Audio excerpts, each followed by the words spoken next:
This video was chosen for production by my subscribers on Patreon. If you'd like to help pick the next one, the link is in the description. Hello everyone. Recently, while working on another video, I remembered that Wilbert Awdry was planning to call his 27th book in the Railway series Really Useful Engines. Of course, this never happened, and coincidentally Christopher Awdry picked this title for his first entry into the series in 1983. And so I got to thinking about what would have happened in 1973 if we had got another Railway series book by Wilbert Awdry. In this video, I'm going to imagine an alternative universe where Wilbert kept writing books up until he hands over the reins of the series to his son Christopher in 1983, and the rest of the series continues as it has done in reality. The only change I'll make is to give the title Really Useful Engines to Wilbert's 27th volume, and give Christopher's book a different title, like Helpful Engines. What I'll do is put out an explanation video next week with how I concluded these would be the next books. I was able to work out with facts and figures where books would likely happen and who would likely be included, but the stories themselves are purely my invention. I have stuck almost entirely to canon characters and places where possible. I've set the books out as the standard 4 stories long with a title for each and a little bit of background, and where possible I have illustrated them with an edit. Let's start with the first book, shall we? As we've already established, the book in 1973 would be Really Useful Engines. This book would be mostly based on Thomas's branch line, but also featuring James on the main line and Edward on his branch.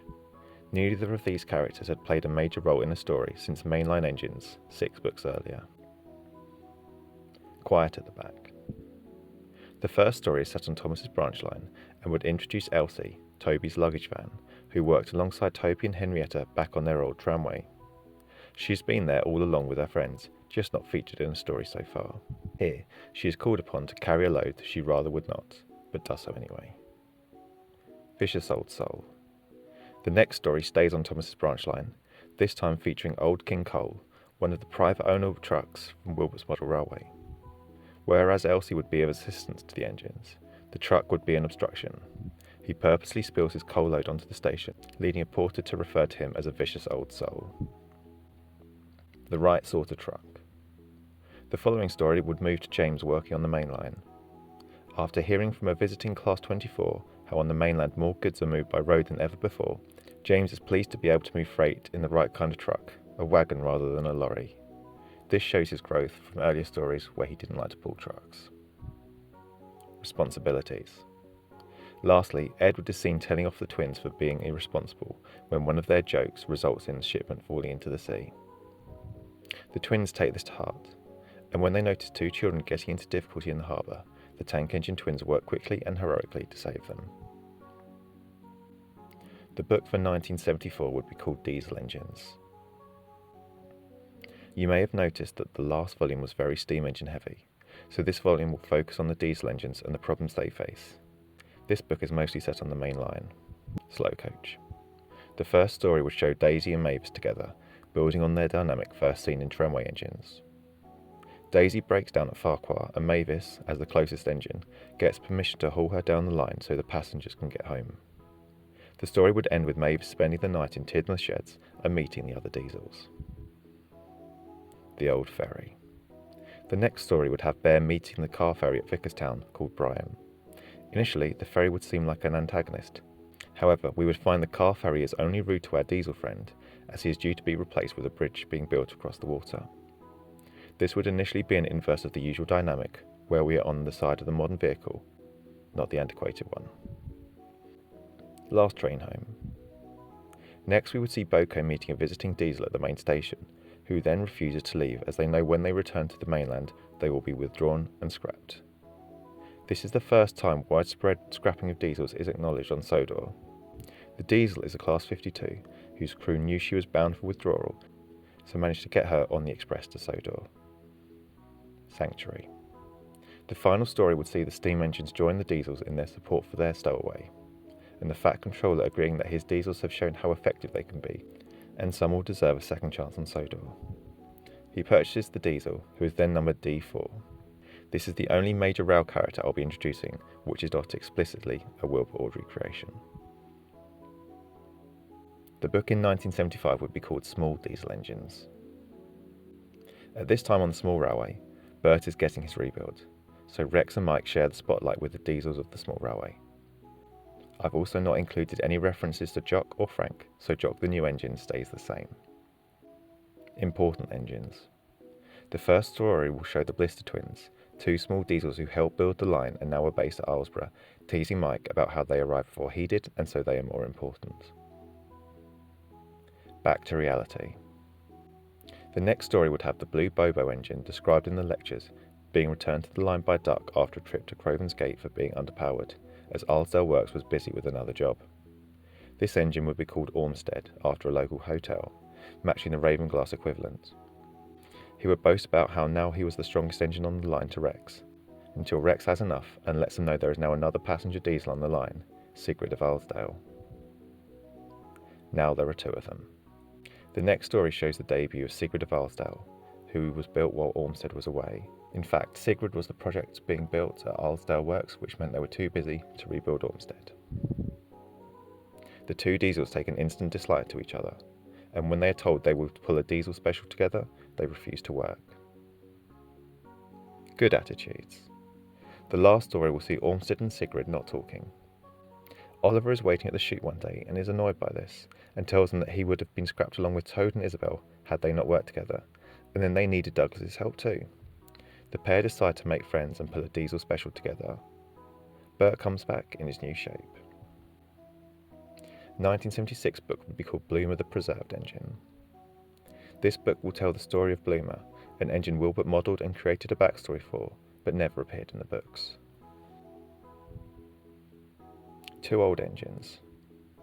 The first story sees Edward going to the works for routine maintenance when he meets Bloomer, who tells him about his discovery by Sir Topham Hatt in a shed in Scotland. When I was young. The next story would be a flashback. Bloomer tells Edward about his life on the mainland. Bloomer remembers an eccentric man near his old line who insisted on a tunnel so he didn't have to see the railways of which he disapproved. Bloomer is currently painted red, but he did not carry this livery in real life, and some people disapprove of the inaccuracy. Edward says a lot of engines carry different liveries in preservation, and it doesn't matter what colour Bloomer is painted, although he's sure James won't be pleased that there is another red engine on the line. Bloomer Special. From here we move to Thomas's branch line, where Wilbert's model of Bloomer often pulled special trains. A rail tour hauled by Princess Royal class Princess Elizabeth stops at Knapford to board Bloomer Special. This excursion is his first real outing in many years, and features an incident at Elsbridge Wildlife Sanctuary, where the emergency cord is pulled in the observation saloons, Rose and Gale. Preserved engines. Lastly, with all the unexpected attention raised by Bloomer's discovery and repair, Sir Topham Hatt sets up his preservation centre on Sodor, and Bloomer is sent to the Shildon Cavalcade. Diligent Little Engines is the book from 1977. Aside from a few glimpses in Duke of the Lost Engine, we haven't seen the Skarloey Railway much since Very Old Engines in 1965, so this book focuses on that line. All change. Duke arrives on the Skarloey after his overhaul at the works where he met Bloomer, the two talking about the old days and both ending up being rediscovered in sheds. When he is first steamed on the Skarloey Railway, Rusty tells him about what is new on the line, like the new sheds and turntable at Crovan's Gate, and the siding he is laying at Crosney Curran. There are also two new coaches based on the Glyn Valley coaches on the Talaclyn, which were rescued from a garden. Like Cora taking her name from the Corris Railway, these two will be Glenda and Valerie. Saved by the Bell. The next story will show the new crossing lights and bells at Crosney Curran being ignored by a rude bus, driving dangerously and ignoring the warning, so Renius and his crew get their own back. The bus is called Bedford and is much more of a Bolgie than a Bertie as buses go. Duncan and the Charabang. Next, Duncan is at Skarloey with the open coaches Ada, Jane, Mabel, as well as the fourth open coach, Teresa. He meets a Sodor Roadways Charabang called Charlie. They argue about who is the most important before realising they exchange passengers so need each other. The open coaches and open deck of Charlie further show how similar they are. Hard work. Lastly, Skarloey is showing Duke the line and advises him his duties will be light due to his age. Duke is delighted by this. Skarloey introduces him to two new bogie coaches, rebuilt from MSR coaches, which you can use on the new picnic train on the Skarloey Railway, called Joan and Alma. The book for 1978 would be called Squat Old Engines. This book would be released in the 125-year anniversary of the Sodor Mainland Railway, and so it would be the first time that this line and its engines play a starring role. Skarloey Goes Travelling. Our first story is of course a flashback told by one of our Skarloey railway friends. Rennius tells the others about the time Skarloey was put onto a haulage wagon to work the standard gauge lines. The others want to know more, and so the little old engines tell them about their former boxy neighbours. First class service. The next story introduces number 3, Mitchell. This engine was very shy around the coaches, as he knew that engines on the mainland were much more attractively built, and he much preferred taking trucks where he thought he belonged. However, one day he has to take passengers. Some were put off by his appearance, but he stopped wherever they wanted and kept perfect time. The passengers praised him, and so he liked pulling coaches from then on. Made late by Slate. Next up is our other unseen box tank engine, number 1 Walter, who is getting ready to take a goods train to the harbour when a gravity train full of slate from the Skarloey flies off the rails at the wharf and covers the main line. These 2 engines take their names from their manufacturers, just like Neil did. End of the line. The final story shows Neil after he is sold by the Sodor and Mainland Railway to the Crovensgate Mining Company as his railway was running out of money.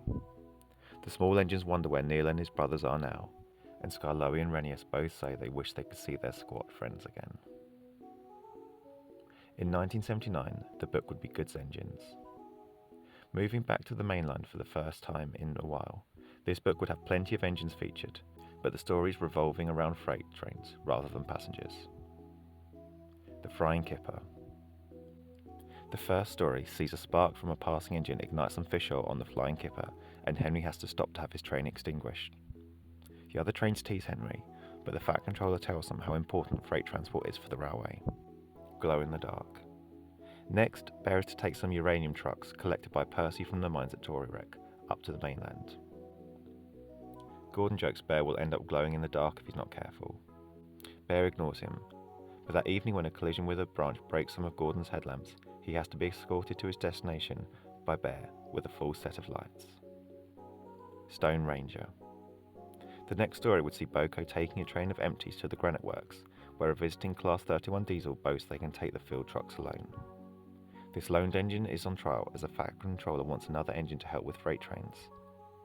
They are put in their place by Boko, who assists when they inevitably fail. Back from scrap. The last story sees Sir Topham Hatt making an announcement to the engines at Tidmouth Shed. He has made inquiries to find a new engine to help handle goods duties, and finds that there are many engines in scrapyards awaiting saving. There is a scrapyard in South Wales that he has heard of, and at least one of the engines there is heading to Sodor. The next book is from 1980 and would be called Electric Engines. This is the only book where I have not considered any stories. They would involve Donald and Douglas going to the Peel Godred branch for maintenance and meeting the electric engines there. I see this book as being very similar to Mountain Engines, with the twins learning about the different ways electric engines work alongside the audience, before they depart and we're left with their new electric friends and their adventures. Speaking of the Mountain Engines, we would certainly get at least a glimpse of them here.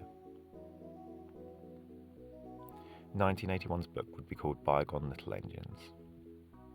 This book features Peter Sam and Sir Handel reminiscing with Duke about the Mid-Sodor Railway. This is the penultimate book in my 10 extra books, which mirrors Duke the Lost Engine being the penultimate book of Wilbert's real books. Horse and Cart.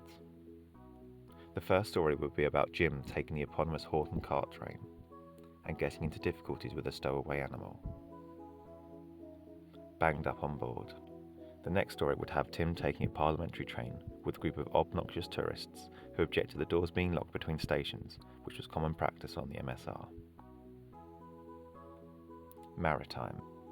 The third story would see Albert get into a confrontation with one of the Isle of Man steamer ships, and the ship thinks Albert is always late. Albert maintains that the steamer runs early, and so the two have a time trial. That's mine. The final story would have Stanley, still in working order, getting into mischief with the mined engine, who disapproves of his clumsy ways. The ending of this story would be the accident that leads to Stanley becoming a stationary boiler. Our final book is in 1982 and is called Old Branch Line Engines. This book is told by Thomas and the Fat Controller.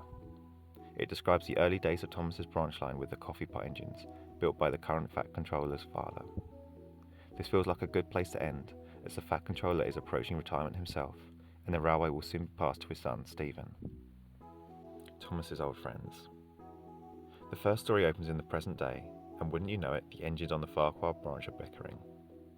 Thomas tells Percy he worked with other engines on this line before, so he'd be happy to replace Percy with another new engine.